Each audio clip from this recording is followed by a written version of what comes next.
Hi everyone, welcome to the next part where we're going to do over here a DI set which includes a line graph, and I would put it as a calculation based DI set. A calculation based DI set would be good practice for CAT as well as for a few other exams, especially like IIFT. Let's have a look at this one. Now over here what I can see immediately is I can see two line graphs. Following graph shows the number of high-end cars sold by two showrooms A and B of a company in a city over 8-year period.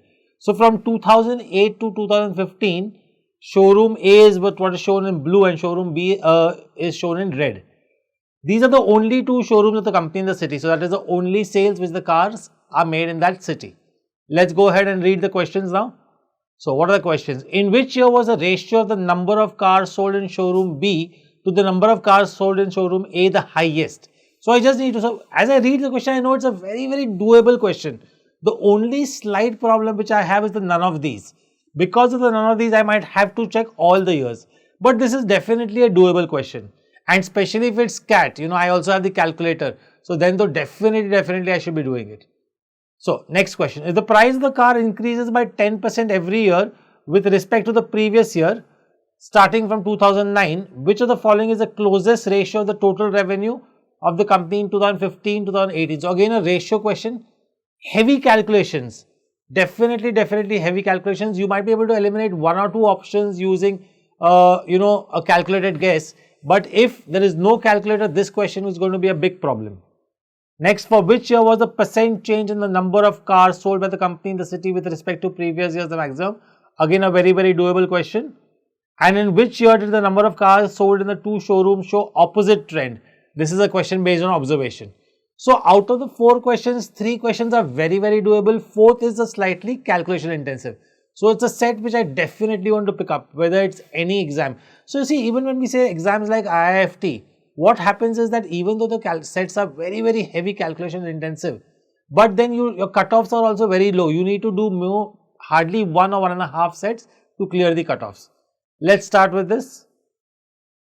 So this is the graph we have. Let's convert the graph quickly into a table and put the values down. So these are we've just put the values down. You could obviously avoid this and you could work on the graph also. So you can just actually take the graph and take the values at each question as you require them. What's the first question? In which year was the ratio of the number of cars sold in showroom B to the number of cars sold in showroom A the highest? So I'm looking at ratio. I'm going to go at the options first. But because there was none of these, I'm also looking at all the years. So 2008, 55 to 60 is less than 1. So I'm not even calculating it. 2009, which was one of my options, was 75 is to 40. Approximately 1 is to 1.87.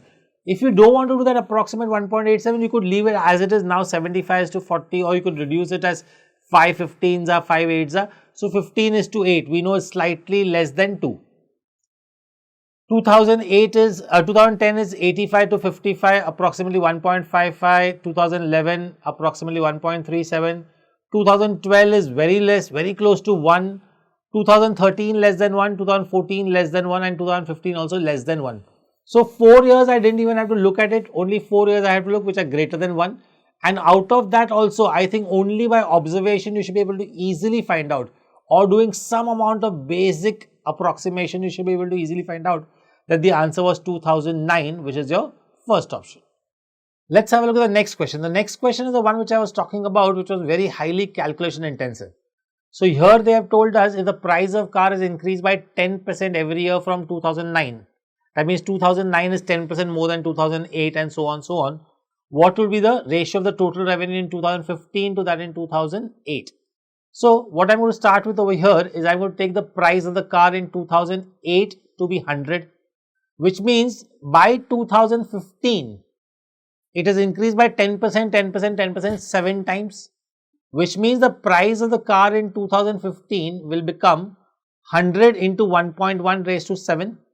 What are the total number of cars sold in 2015? We can see that number is 95, total number of cars sold 95. So therefore the revenue in 2015 will become 95 into 100 into 1.1 raised to 7. Let's leave that as it is. Divide by the revenue of 2008. 2008 the number of cars sold are 115. So 115 into 100 will be the revenue in 2015. 100 will cut out. Now, I've just broken up 1.1 raised to 7 as 1.1 raised to 4 into 1.1 raised to 3. If you have a calculator, you can do this orally means directly on the calculator. You can multiply 1.1, 1.1 7 times. The reason of doing this is because I know 1.1 raised to 3 orally is 1.331 and 1.1 raised to 4 is 1.4641. We've done this enough times in compound interest, to know this orally. So 19 cut down the 95 and 115 will become 19 upon 23. So 19 into 1.1 raised to 4 into 1.1 raised to 3 divided by 23. Even after this step, the calculation was not really oral. Yeah, but you could easily eliminate some options. You could see that the numerator is definitely more than 20% of the denominator. Definitely more than 20%. In fact, very close to double, right? So hence the confusion was going to be only between the first and the second option. And hence you have to just be careful doing the calculations. The answer turns out to be 8:5 and that's your answer, option 1. Definitely a difficult calculation. So if you're not very sure or if you've not got the time to calculate, you could have left this question. Still attempted 3 questions in this set easily. Let's have a look at the next one. For which year was the percent change in the number of cars sold by the company in the city with respect to the previous year maximum? Since there was none of these in the options, I had to work only with the options. So let's start with 2010. 2010, what is the percent change? 2010, the number of cars sold are 140. Previous year it was 115. So the change is 140 minus 115 upon 115 into 100, which is 25 upon 115. We can reduce it or we can leave it as it is. Next one, 2012 will become 145 minus 95 upon 95 into 100, which is 50 upon 95. Now, even if I look out of only first these two and keep thinking of eliminating the options, 25 upon 115 will be close to roughly 20%. See, because 25 upon 100 is 25%. So 25 upon 115 will be definitely less than 25%. So this first value is definitely less than 25%. But the second one is definitely more than 50% also, because 50 upon 100 is 50%. So 50 upon 95 will be more than 50. So as of now, can I say 2010 is definitely eliminated, right? Let's go ahead. Let's look at 2013. Since there are also percentage change and not percentage increase, I'm even taking the negative values into consideration. Negative 15 upon 145, but that's going to be too low compared to the 50% which I have for 2012. So that's also eliminated anyways. 2014 will become 95 minus 130 upon 130, which also does not come out to be 50% or more, and hence that also is eliminated. So easily my answer is 2012 and that's your answer, second option. So pretty simple calculation, not too difficult. We just left it as it is, and from the fractions only we were able to easily figure out that 2012 was the answer. Let's look at the next one. In how many years does the number of cars sold in the two showrooms show opposite trend? Now this is more of a, which means if car A increases, car B decreases or vice versa. This is a very, very easy question. So if I start with 2009, because 2008 is the start. So 2009, A decrease, B increase. So this is definitely an opposite trend. You can see that, see 2009, A has decreased from 60, it has become 40, while B has increased. 2010, both increased. 2011, both decreased. 12, both increased. 13, A increased, B decreased. 14, both decreased. 15, A increased, B decreased. And that is it. So how many years have we got that trend? 1, 2 and 3. So 3 years is the answer, which is the fourth option. And that's your final answer. I said this was more of an observation question.